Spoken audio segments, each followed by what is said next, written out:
4 मई के कांड के बाद से सुशील कुमार जिस प्रकार से फरार थे और पुलिस को चकमा दे रहे थे, ऐसा लग रहा था कि इनको पकड़ पाना बहुत मुश्किल होगा। लेकिन पुलिस ने काफी समझदारी दिखाते हुए चप्पे चप्पे पर अपना जाल बिछा रखा था और उस जाल में फंस गए सुशील कुमार। 2 बार के ओलंपिक मेडलिस्ट सुशील कुमार को हत्या के एक मामले में 23 मई को दिल्ली पुलिस ने गिरफ्तार कर लिया।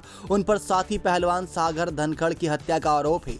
सुशील कुमार 6 दिन की पुलिस हिरासत में है। इस मामले में सामने आने के बाद भारतीय खेल एक बार फिर से दागदार हो गया है। लेकिन 33 साल पहले भी इस तरीके की घटना हुई थी, जिसमें सड़क पर मामूली कहासुनी के बाद पिटाई में एक शख्स की जान चली गई थी और इस मामले में आरोपी नवजोत सिंह सिद्धू थे। जी हां दोस्तों, स्पोर्ट्स की दुनिया एक बार फिर से दागदार है। लेकिन नवजोत सिंह सिद्धू का उस वक्त क्या हुआ था जब उन्होंने पिटाई की और किसी की शख्स की जान चली गई। कुछ ऐसा ही मामला दोस्तों इस बार भी है, क्योंकि सागर धनखड़ की भी बुरी तरीके से पिटाई सुशील कुमार और उसके साथियों ने की और उसकी जान चली गई। तो यहाँ पर सुशील कुमार के साथ भी क्या नवजोत सिद्धू की तरह ही हाल हो सकता है? तो आपको बता दें कि किस प्रकार से भारत के पूर्व क्रिकेटर और अभी कांग्रेस नेता नवजोत सिंह सिद्धू पर अपने दोस्त के साथ मिलकर एक कार सवार को मारने का आरोप लगा था। हालांकि इस केस में वो शुरू में बरी हो गए थे, लेकिन साल 2018 में फिर से केस खुला और सिद्धू को नुकसान ज्यादा हुआ और उनको अपराधी माना गया। तो क्या था सिद्धू का मामला? दरअसल दोस्तों 27 दिसंबर साल 1988 को नवजोत सिंह सिद्धू अपने दोस्त रुपिंदर सिंह संधू के साथ पटियाला में शेरवाला गेट क्रॉसिंग से अपनी मारुति जिप्सी में बैठे थे।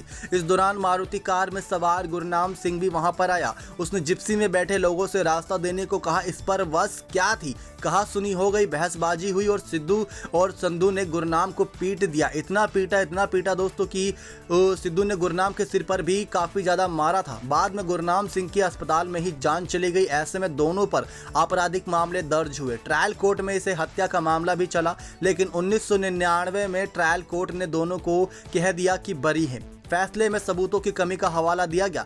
लेकिन अगर सुशील कुमार केस की ओर रुख किया जाए तो इनकी वीडियोस, इनके खिलाफ गवाही देने के लिए कई लोग खड़े हो चुके हैं इस समय। तो यहाँ पर सुशील कुमार का बहुत ज़्यादा केस आपराधिक हो चुका है। साल 2002 में पंजाब सरकार ने इस फैसले के खिलाफ हाईकोर्ट में अर्जी भी दी जब सिद्धू का केस चल रहा था। तो साल 2006 में पंजाब और हाईकोर्ट ने पाया कि सिद्धू और उनका दोस्त कंपेबल होमिसाइड यानी गैर इरादतन हत्या का दोषी है, यानी गैर इरादे के तरीके से, यानी कि जो आप समझ सकते हैं दोस्तों सुशील कुमार केस में भी कुछ ऐसा ही है। अब यहाँ पर इसका मतलब यह था कि यहाँ पर उन्हें हत्या का दोषी नहीं माना गया, उनके अपराध का गैर इरादतन ही माना गया। सिद्धू हाईकोर्ट ने 3 साल की जेल की सजा सुनाई, तब वे अमृतसर से बीजेपी सांसद थे। बाद में सिद्धू की ओर से अरुण जेटली ने सुप्रीम कोर्ट में केस लड़ा। उच्चतम न्यायालय ने सजा पर रोक लगा दी। कोर्ट में सुनवाई के दौरान सिद्धू की ओर से बचाव में कहा गया था कि गुरनाम सिंह की मौत हार्ट अटैक की वजह से हुई थी, इसकी उनकी पिटाई से कोई नाता नहीं था। फिर साल 2018 में केस का नतीजा आया, जिसमें सिद्धू को गैर इरादतन हत्या के आरोप से भी बरी कर दिया गया। हालांकि उन्हें नुकसान पहुंचाने का दोषी पाया गया और कोर्ट ने 1000 रुपए का जुर्माना लगाया। इसके बाद सितंबर 2018 में हालांकि सुप्रीम कोर्ट ने फिर से अपने फैसले पर काफी ज्यादा विचार विमर्श करने के बाद एक कठिन फैसला किया था। इस मामले में आगे कभी कोई अपडेट नहीं आया है, लेकिन अगर यहीं पर सुशील केस पर नजर डालें तो जहां तक अब सुशील कुमार केस की बात है तो उन पर कमेबेश इसी तरह का मामला है। पुलिस ने उन पर हत्या और उससे जुड़ी धाराओं में केस दर्ज किया है।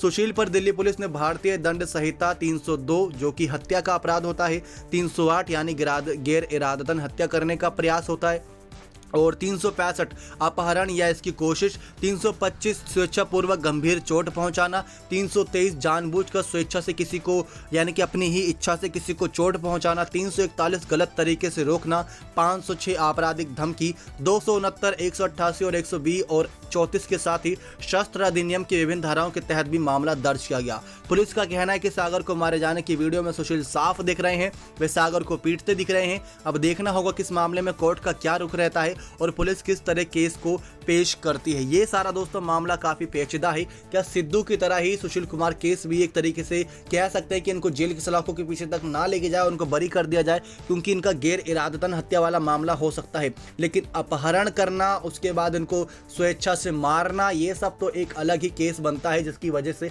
सुशील कुमार पर कह सकते हैं कि काफी सालों तक जेल की सलाखों के पीछे की सूली लटकी हुई है। देखना दिलचस्प होगा कि जब केस का पूरा पल्ला नतीजा सामने आता है तो उनको क्या सजा मिलती है। आपके हिसाब से दोस्तों इनके इस कर्मों की सजा क्या होनी चाहिए? कमेंट्स करके बताइएगा। नेक्स्ट 9 स्पोर्ट्स की रिपोर्ट।